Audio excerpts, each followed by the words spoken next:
जय श्री राम दोस्तों, कैसे हो आप सब। हमारे चैनल में मैं रोशन आप सभी का स्वागत करता हूं। दोस्तों, आज की जो वीडियो है, आज का जो अनुभव है वो बहुत ही इंस्पायरिंग है। हनुमान जी के शरण में जाने के बाद क्या कुछ संभव नहीं होता।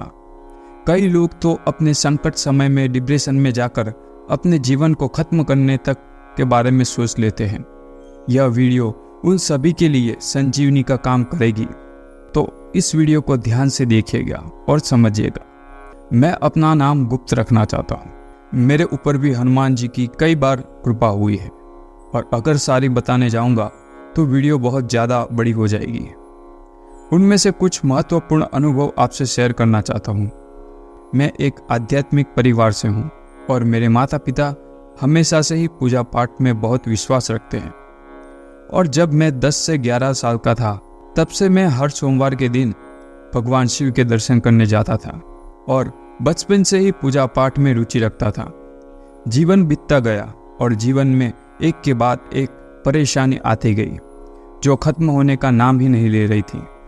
पता नहीं, पर बचपन से ही मैं किसी ना किसी कारणवश बीमार रहता था और हमारे घर की स्थिति भी अच्छी नहीं थी। परिवार के लोग मुझे लेकर बहुत टेंशन में रहते थे। ये सब देखकर मुझे भी दुख होता था। जैसे जैसे समय बीतता गया, उसके साथ साथ प्रॉब्लम भी बढ़ने लगी। प्रॉब्लम तो जैसे खत्म होने का नाम ही नहीं ले रही थी। एक प्रॉब्लम जाती तो दूसरी आ जाती थी। मैं तो बड़ा हो चुका था, लेकिन इन सब से कभी उबर नहीं पाया। मैं हमेशा चाहता था कि सब ठीक कर लूँगा, लेकिन कुछ कर नहीं पाता था। और ये सब होने के कारण मेरा भगवान पर से भरोसा ही उठ चुका था। गुस्से की वजह से मैंने मंदिर जाना और पूजा पाठ करना छोड़ दिया था। किसी भी देवी देवता पर विश्वास नहीं हो रहा था। मैं जितने भी कोशिश करता था आगे बढ़ने के लिए, हमेशा नाकामयाब होता था। मैं इन सब से तंग आ गया था। फिर उसी दौरान दुर्भाग्यवश मेरे पिताजी का भी देहांत हो गया। ये सब होने पर मैं पूरी तरह से अंदर से टूट चुका था। अपने आंसू और दर्द सब छुपा के खुद को और परिवार को किसी न किसी तरह संभाला। यह मैं ही जानता था। इतना सब होने के बाद मेरी जिंदगी से मुझे नफरत होने लगी थी। मैं हमेशा सोचता था कि मैं जिंदा क्यों हूँ, मर क्यों नहीं जाता। मैं बस जिंदा लाश बन गया था। मैंने धीरे धीरे अपने आप को संभाला और कुछ समय बाद मुझे एक नया जॉब मिला। मैंने सोचा अब सब सही हो जाएगा और मैंने जॉब ज्वाइन कर लिया।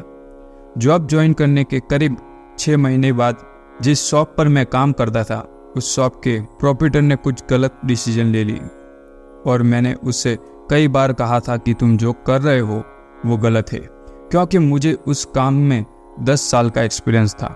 लेकिन उसने मेरी बात नहीं सुनी। फिर कुछ महीनों बाद उस गलती की वजह से शॉप को बहुत बड़ा लॉस हो गया और उस प्रोप्राइटर ने मुझे सब कुछ मुझ पर डाल दिया। मैंने उससे कहा कि मैंने पहले ही बताया था कि तुम गलत कर रहे हो और तुमने मेरी बात नहीं सुनी। अब मैं क्या करूं?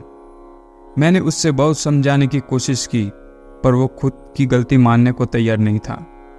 ये सब होने की वजह से उसने मुझे जॉब से निकाल दिया और मुझसे डिमांड करने लगा उस लॉस की रिकवरी करने के लिए। तभी मेरे पास उतनी ताकत नहीं थी उससे लड़ने के लिए, क्योंकि मैं पहले से ही टूट चुका था। मैं पूरी तरह से डिप्रेशन में चला गया था और उस लॉस की रिकवरी के लिए मैंने बहुत लोगों से मदद भी मांगी। उन लोगों ने मदद करने के लिए मना कर दिया। तभी मैं बहुत परेशान हो गया था। इतना प्रयास करने पर भी कोई रास्ता नहीं मिल रहा था। मुझे सुसाइड करने के विचार आते थे। मैं खुद को देखकर कहता था कि ऐसी बदतर जिंदगी किसी को ना मिले। मैंने आज तक किसी का गलत नहीं किया, तो मेरे साथ ऐसा क्यों हो रहा है? यह तक कि किसी को मेरी वजह से हानि ना हो, इसीलिए 11 साल से मैंने नॉनवेज खाना भी छोड़ दिया था। फिर भी मेरे साथ ऐसा क्यों हो रहा है? एक दिन मेरी सारी परेशानियों को सुनकर मेरे भाई, जो चाचा का बेटा है, उसने मुझसे कहा कि तू 100 बार हनुमान चालीसा का पाठ कर, सब सही हो जाएगा, और हनुमान जी से विनती कर, प्रभु सब ठीक कर देंगे। ये सुनकर पहले मुझे विश्वास नहीं हो रहा था, पर मेरे पास और कोई चारा भी नहीं था। मैंने सोचा इतनी कोशिश करने के बाद कुछ नहीं हो रहा है, अगर तू कहता है तो और एक बार कोशिश करता हूँ। सब सही हुआ तो ठीक है, नहीं तो कोई बात नहीं। मुझे आज भी याद है 28 दिसंबर 2021 मंगलवार के दिन मैं हनुमान जी के मंदिर गया और प्रभु के सामने हाथ जोड़े और आंखें बंद करके उन्हें मेरी सारी परेशानी बता दी।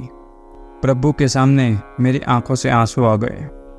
जब आंखें खोली तब देखा जैसे हनुमान जी मुझे देख रहे हैं और यह लिखते हुए भी मुझे रोना आ रहा है। उस मंगलवार को रात के समय मैंने हनुमान चालीसा पढ़ना शुरू कर दिया।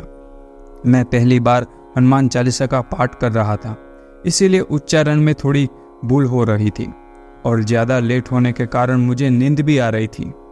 सही से पढ़ तो नहीं पाया, पर 100 बार पढ़ना पूरा कर दिया था। पाठ खत्म हुए सुबह के करीब 5 बज गए थे। उसके बाद मैं सोने के लिए चला गया।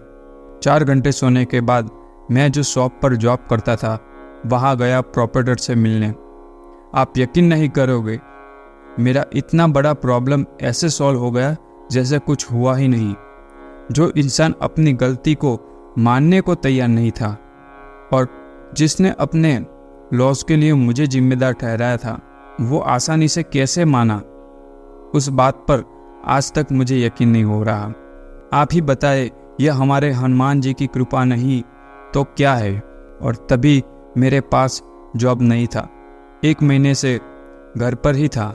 जॉब को लेकर परेशानी अभी खत्म नहीं हुई थी, लेकिन प्रभु पर पूरा भरोसा था।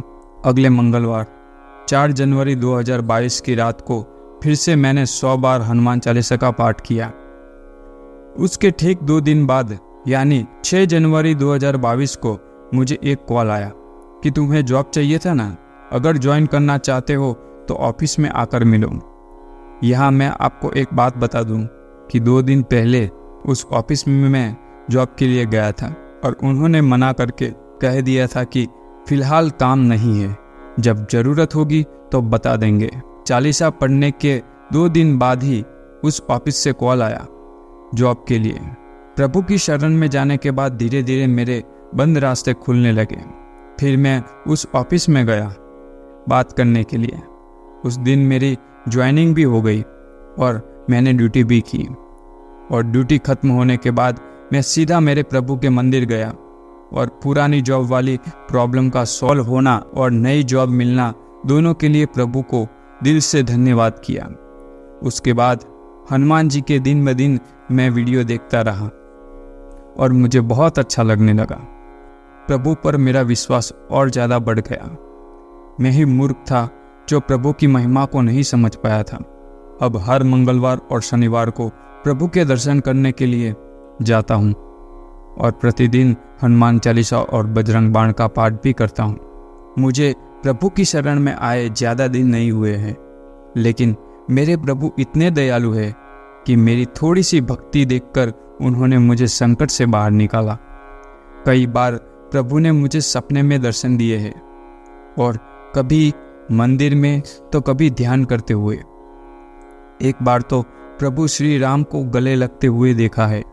मैं अपने आप को बहुत खुश नसीब मानता हूँ कि मैंने प्रभु की कृपा को महसूस किया है और चाहता हूँ कि हमेशा प्रभु मुझ पर और अपने सभी भक्तों पर कृपा करते रहे।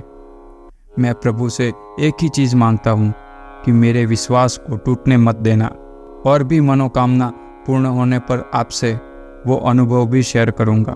तो दोस्तों, देखा, हनुमान जी को ऐसे ही संकट मोचन नहीं कहते, वो सबके संकट हरते हैं। अपने भक्त को दुखी नहीं देख सकते, तो ऐसे हैं हमारे हनुमान जी। बस उनसे दिल से याद करें, उनसे सच्चे मन से प्रार्थना करें और सच्चे कर्म करते रहे। देखना, हमारे प्रभु इतने ही दयालु है, वे आपके सारे संकट हर लेंगे। तो वैसे ही हमारे बजरंगबली। तो दोस्तों, कैसी लगी श्री हनुमान जी के चमत्कार से जुड़ी आज की यह वीडियो को लाइक और शेयर करना मत भूलिएगा, ताकि ज़्यादा से ज़्यादा लोगों तक श्री हनुमान जी की महिमा को हम पहुंचा सके। और जल्द ही एक और सच्ची घटना के साथ हम वापस लौटेंगे। तब तक के लिए जय श्री राम, जय हनुमान।